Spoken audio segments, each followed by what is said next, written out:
Hey everyone, this is your friend, your guide, your mentor for pharmacology.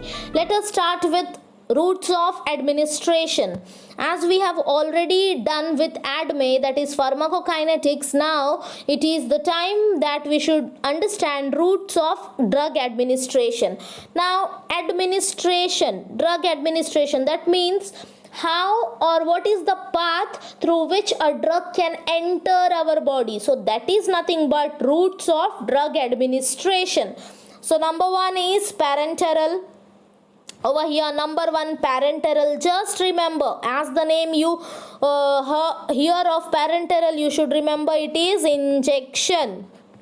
The number two is oral or enteral. Now, enteral. The example of enteral is oral, and also it has various things like esophagus, stomach, large intestine. These all routes are involved in enteral. In short, we can say GI. That is, gastrointestinal tract is being involved in this administration. Through gastrointestinal tract, this administration is to be done. So therefore the name enteral. And oral is a kind of enteral administration. Number third is local application, or another name is topical. Topical, topical. Again, local means local, the body parts, different kinds such as skin, ears, eyes, these things. So whichever medication is being applied over there is known as topical or comes under local application. So this is all about routes of administration. So we have three over here. Number one is parenteral, number two is enteral, and number three is local application. And number two has example oral and rectal, sublingual. These are examples of number two, that is enteral. Let us move to the next one. This is about diagrammatical representation of oral administration. It is shown over here, oral administration. Here sublingual, the drug has been placed under the tongue, and here the drug is being placed in between gums and inner lining of the cheek. So these three are examples of what? Enteral. They are examples of enteral. So let us now move to the next one, and here it is about parenteral. That is injection. You might have known by seeing these all injections. So intramuscular, this will be given in between muscles. Here it is clearly shown. Now subcutaneous, in the subcutaneous tissue. Then what is the next? Intravenous, it is given in the veins here. And this is intradermal, in between the skin. So this is all about parenteral route. Let us move to the next one, local and topical. Yes. So local has been given very beautifully. The first one is inhalation. Example is sprays or powders for lungs.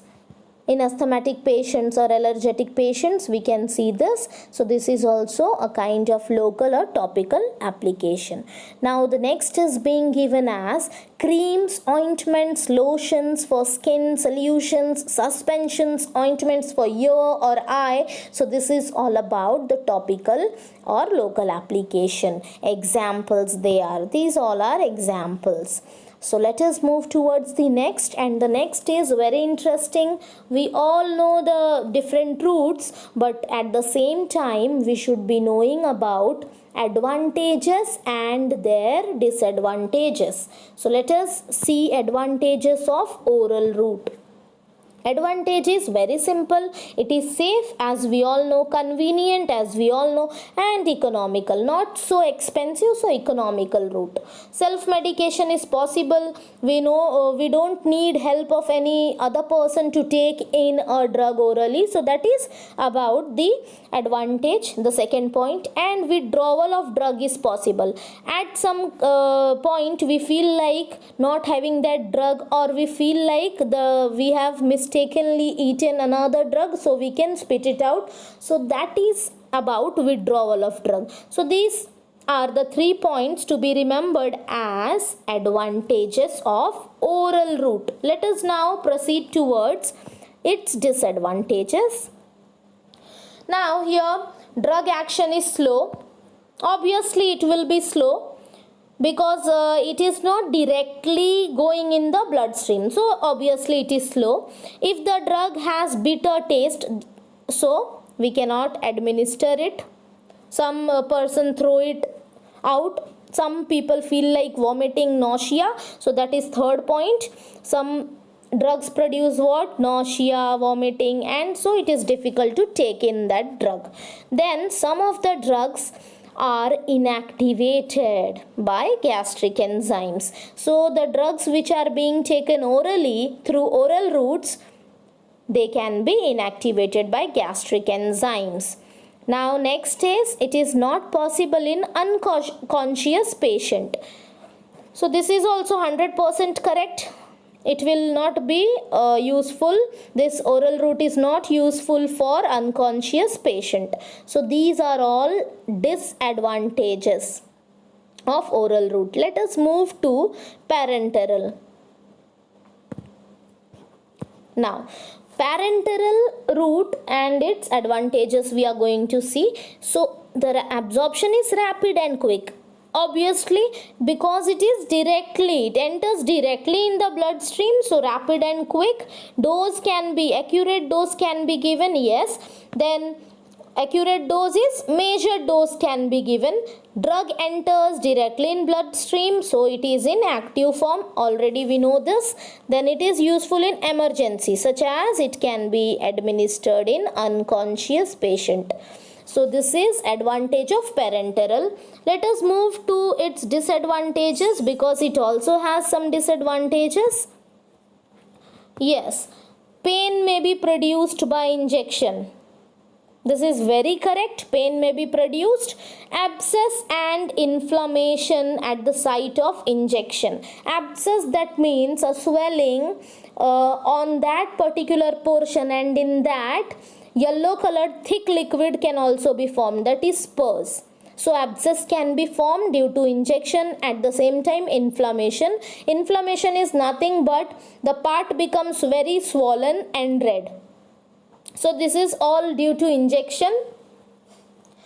Third is, sterile procedures are needed. Now what is sterile? Sterile is what? Making anything, here in this case injection, that environment or equipment free of microorganisms.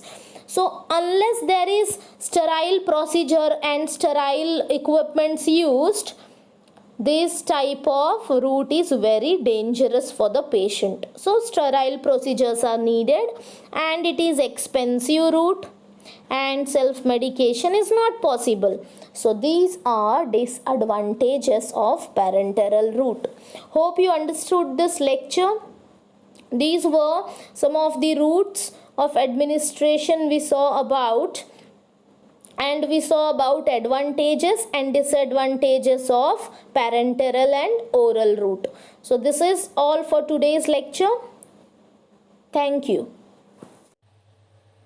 Hey guys, if you liked our video, please do like, share and subscribe, and please press the notification bell icon so that you can get the latest updates.